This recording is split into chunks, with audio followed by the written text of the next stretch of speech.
Friends, हम लोग जानने वाले थे 3 जनवरी 2026 का करेंट अफेयर्स। तो थोड़ा हम लोगों ने जाना था, फिर बीच में लाइन कट गया तो जिसकी वजह से हम लोग रुक गए थे। तो चलिए स्टार्ट करते हैं 3 जनवरी 2026 के करेंट अफेयर्स के बारे में। तो हम लोग जान रहे थे कि कानूनी हक पाने वाले पहली कीड़ा के बारे में हम लोग जान रहे थे। ठीक है, कानूनी अधिकार पाने वाला पहला कीड़ा कौन बना था। तो ये खबर में क्यों था, तो हाल ही में अमेजन की बिना डंक वाली जो मधुमक्खियां होती हैं उन्हें कानूनी अधिकार प्राप्त करने वाली पहली कीट ये बनी है। कहाँ की? अमेजन के जंगलों की।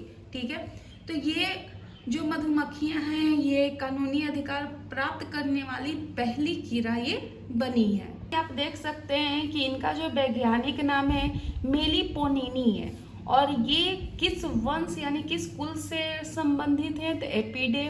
और ये विश्व की सबसे पुरानी मधुमक्खी प्रजाति से है। ठीक है, जो लगभग 8 करोड़ वर्षों से अस्तित्व में रह चुकी हैं। इनकी अगर मुख्य विशेषता के बारे में अगर बात करें तो इनमें डंक होते हैं, लेकिन ये अपनी रक्षा के लिए अप्रभावी होते हैं। यानी कि इनमें डंक तो है लेकिन ये अपनी रक्षा स्वयं नहीं कर पाते हैं। ये अपने जबड़े से यानी कि जबड़े से काट कर ही अपना बचाव करती हैं। इसीलिए इनका क्या किया गया है? वितरण। यानी कि इनका अगर वितरण देखा जाए कि किन किन क्षेत्रों में ये है, तो विश्व भर के उष्णकटिबंधीय क्षेत्रों में, विश्व भर के उष्णकटिबंधीय क्षेत्रों में ये कीड़े पाए जाते हैं। ठीक है, यानी ये मधुमक्खियां पाई जाती हैं और इनकी 500 प्रजातियां हैं, जिनमें से 50% अमेजन वर्षा वन में इनकी प्रजातियां पाई जाती हैं। अगर प्रमुख क्षेत्र के बारे में बात करें तो अफ्रीका हो गए, ऑस्ट्रेलिया हो गया, दक्षिण पूर्व एशिया और अमेरिका, इन जंगलों में क्या पाए गए हैं? ये मधुमक्खियां पाई गई हैं। अगर भारत के बारे में कहा जाए तो मुख्य रूप से भारत में उत्तर पूर्वी, पूर्वी और दक्षिण राज्यों के रिपोर्ट से यह पता चला है कि ये मधुमक्खियां भारत में भी पाई गई हैं। इनका महत्व इसलिए है कि ये प्राचीन परागणकर्ता कोको और कॉफी सहित अमेजन के 80% वनस्पतियों का ये क्या करते थे? पोषण करते थे। इसीलिए ये काफी महत्वपूर्ण है और इसीलिए इन्हें कानूनी अधिकार प्राप्त किया गया है। अगर बात करें तो हमारा एक और न्यूज है जिससे कहा जाता है विश्व मानचित्रण बुल्गारिया। यानी कि आज हम लोग बुल्गारिया के मानचित्र के बारे में जानेंगे। तो आखिर ये इतना खबर में क्यों है? ठीक है, तो हाल ही में बुल्गारिया ने यूरो को अपनी आधिकारिक मुद्रा के रूप में क्या किया है? अपनाया है, जिससे वह यूरो जोन का 21वां सदस्य बन गया है। यह काफी इंपॉर्टेंट है। ठीक है, यानी कि बुल्गारिया ने यूरो को अपनी आधिकारिक मुद्रा को अपना लिया कि आज से मेरा ऑफिशियल जो करेंसी रहेगा वो क्या रहेगा? यूरो रहेगा। और इसे यूरो जोन का 21वां सदस्य भी यह बन गया है। अब ये यूरो जोन क्या है? ठीक है, तो यूरो जोन कहने का मतलब होता है कि जो यूरो का क्षेत्र है यानी कि यूरोपीय क्षेत्र, तो यूरोपीय संघ के उन देशों का समूह है जिन्हें यूरो यानी कि अपनी आधिकारिक मुद्रा के रूप में अपनाया है। जो यूरो को यानी कि यूरो करेंसी को अपनाया है उसे यूरो जोन कहते हैं। और यह एक समान मौद्रिक नीति का पालन करते हैं, यानी कि मॉनेटरी पॉलिसी का ये पालन करते हैं। और इससे वो इन्फ्लेशन को क्या करते हैं? कंट्रोल करने का काम भी करते हैं। इनमें सदस्य कौन कौन हैं? तो 21 यूरोपीय संघ के देश हैं इस समय 2026 तक में। ठीक है, जिनमें जर्मनी है, France, Italy, Spain, Greece, Croatia यानी 2023 में ये बना था, और बुल्गारिया जो है 2026 में ये शामिल हुआ है। अगर हम लोग बुल्गारिया के बारे में थोड़ा सा और जानकारी लें तो इसकी राजधानी सोफिया है। और बुल्गारिया का अगर स्थान कहा जाए तो ये दक्षिण पूर्वी यूरोप में है, बाल्कन प्रायद्वीप पे स्थित है।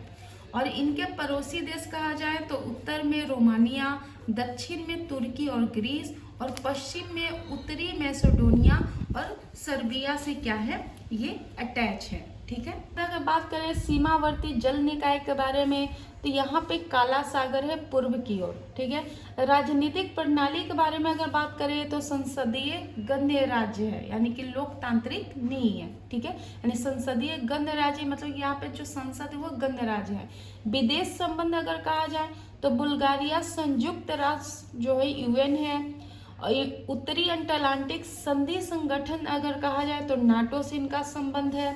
यूरोपीय संघ और शेंगेन क्षेत्र का भी ये सदस्य है, ठीक है। अगर एक और हम लोग न्यूज के बारे में बात करें, ठीक है, संक्षिप्त में, तो कहा गया है कि हाल ही में गया जिला, बिहार का गया जिला प्रशासन ने गया और बोध गया में पर्यटन गतिविधियों को सुव्यवस्थित करने और मजबूत बनाने के लिए पर्यटन विकास हेतु एक एकल खिड़की प्रणाली का प्रस्ताव रखा है, जिसमें बिहार कैडर के सबसे वरिष्ठ और जाने माने आईपीएस अधिकारियों में से एक आलोक राज को बिहार राज्य कर्मचारी चयन आयोग यानी बीएसएससी के पूर्णकालिक अध्यक्ष के रूप में इन्हें नियुक्त किया गया है। किन्हें? आलोक राज को, जो कि एक आईपीएस है।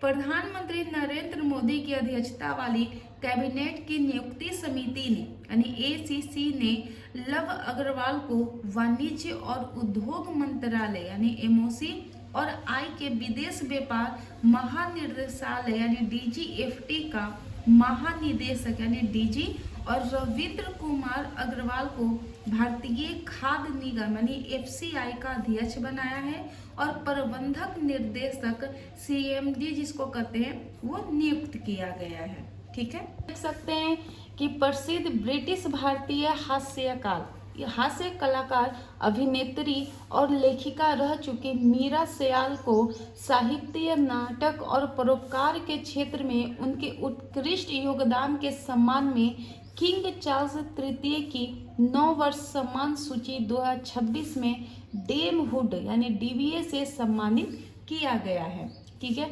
इसके बाद आप देख सकते हैं कि air marshal Nagesh Kapoor SYSM, PVSM, AVSM और वीएम ने भारतीय वायुसेना के उप प्रमुख के रूप में कार्यभार संभाला है। 11वीं India international youth selling championship 2026 जो ऑफिशियल तौर पे था यानी कि आधिकारिक तौर पे था 4 से 10 जनवरी तक चेन्नई पोर्ट पे आयोजित की जाएगी। और हॉकी इंडिया ने भारतीय महिला हॉकी टीम के मुख्य कोच के रूप में सजोट मारिजने की नियुक्ति की घोषणा की है, ठीक है। डच कोच मारिजने ने हरेंद्र सिंह का स्थान ले लिया है। ये कहाँ किनका स्थान लिए हैं? तो ये हरेंद्र सिंह का स्थान लिए हैं जिन्होंने पिछले महीने निजी कारणों से अपना पद छोड़ दिया था। यानी हरेंद्र सिंह ने निजी कारणों के कारण इन्होंने यह कोच का स्थान छोड़ा, जिनके स्थान पे अभी डच कोच मारिजने यानी कि सजोट मारिजने को नियुक्त किया गया है, ठीक है। तो अगले लेक्चर में हम लोग 5 जनवरी 2026 के करंट अफेयर्स को देखने का प्रयास करेंगे और कोई भी डाउट हो तो आप प्लीज़ कमेंट करें, ठीक है।